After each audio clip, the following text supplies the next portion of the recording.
पुणे महानगरपालिकेच्या लोकांना एवढीशी लाज वाटत नाही का ज्यांना निवडून दिलंय? खरंच ड्रेनेज लाईन झालेली आहे का? उड्डाण पूल सुद्धा कॅन्सल करण्यात आला। या बिल्डरला अभय देणार जे त्यांना सुद्धा लाज वाटेल। एकदम संडासचं पाणी आहे। नमस्कार, आता आपण आहोत वारजे कर्वे नगरच्या सीमेवरील डॉक्टर बाबासाहेब आंबेडकर चौक या ठिकाणी आणि या ठिकाणी गेल्या काही दिवसांपासून वारजे कर्वे नगरचा विकास मोठ्या प्रमाणात रस्त्यावर होतोय अशा प्रकारची टीका काही सामाजिक कार्यकर्त्यांनी या ठिकाणी केलेली आहे।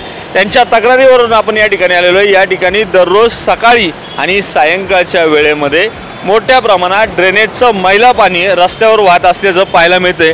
त्या पार्श्वभूमीवर केदार मारणे आपल्यासोबत आहेत। काय सांगाल केदारजी, काय तक्रारी? प्रथमतः बघितलं तर तुम्ही जर हा चौक बघितला तर कॉर्पोरेशन म्हणजे पुणे महानगरपालिकेचे जे अधिकारी आहेत त्यांनी या चौकाच्या नावाचा जरी विचार करावा, भारतीय घटनेचे शिल्पकार डॉक्टर बाबासाहेब आंबेडकर चौक, म्हणजे ज्यांच्या घटनेवरती पूर्ण आपलं राज्य चाललेलं आहे त्या पुणे महानगरपालिकेच्या लोकांना एवढीशी लाज वाटत नाही का की तिथनं जाताना आपण जे पाणी वाहतंय महिला इथंच थोड्या अंतरावरती बस स्टँड आहे, बस स्टँडवरती आमच्या महिला स्टुडंट हे त्या पाण्यातनं जातात आहे।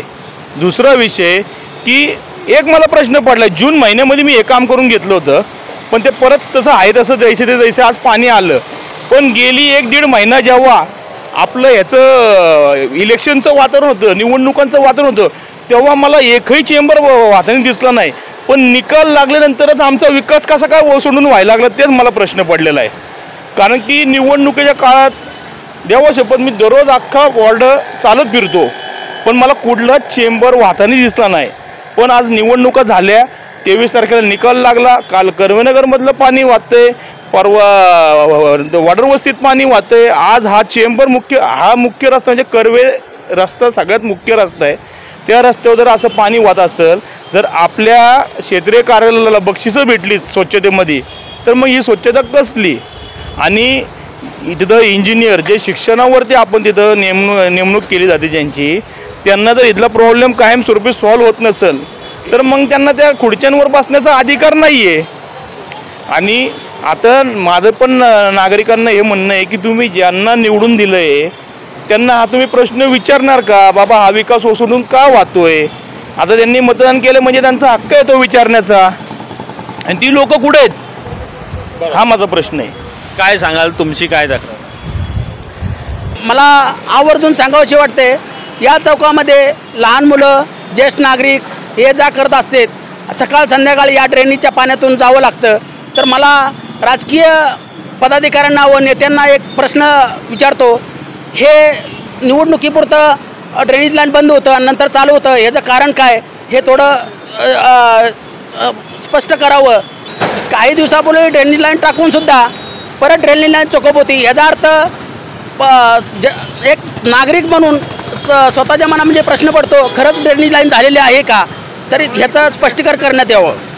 वाहतुकीची जी दररोज कोंडी होती त्याच्याबद्दल काय सांगाल? वाहतुकीची कोंडी खरंच ह्या ड्रेनेज लाईनच्या पाण्यामुळेच होत आहे।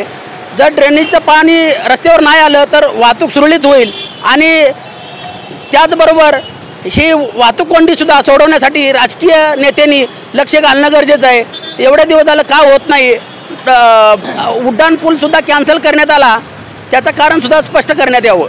जे या बिल्डरला अभय देणार जे महानगरपालिकेचं काम चाललेलं आहे, नागरिकांच्या समस्याकडे त्यांचं एवढं दुर्लक्ष आहे की इथं 1-2 ॲक्सिडेंट तर असे झालेले आहेत की त्या व्यक्ती म्हणजे आहेत का जिवंत गेलेले आहेत इथंपर्यंतची कंडिशन आहे, तरीसुद्धा अधिकारी याच्याकडे लक्ष देत नाही आहेत। याच रोडवरून येण्या जाणाऱ्या अधिकाऱ्यांची संख्या एवढी आहे की ती आपण जर काढली तर त्यांनासुद्धा लाज वाटेल, एवढं म्हणजे गलिच्छ कारभार चालू आहे। कशासाठी बिल्डरांना अभय देतात? त्यांनी जर त्यांची कामाची गरज त्यांना आहे तर त्यांनी त्या पाण्याची विल्हेवाट कशी लावायची ते व्यवस्थित केलं पाहिजे। नागरिकांना होणारा त्रास आता याच्यामध्ये लेडीज लोकांना गाडी आवरत नाही, बऱ्याच लोकांचं इथं म्हणजे ॲक्सिडेंट झालेलं आहे। इथं L&Tनं पाठीमागं पाईपलाईनसाठी उकरून ठेवलं होतं, कमीत कमी 2 ते 3 महिने आम्ही इकडे येऊन स्वतः तिकडची माती गोळा करून त्याला लावली, इथंपर्यंत आम्ही केलं, पण तरीसुद्धा ह्या लोकांना त्याची जाग नाही आली।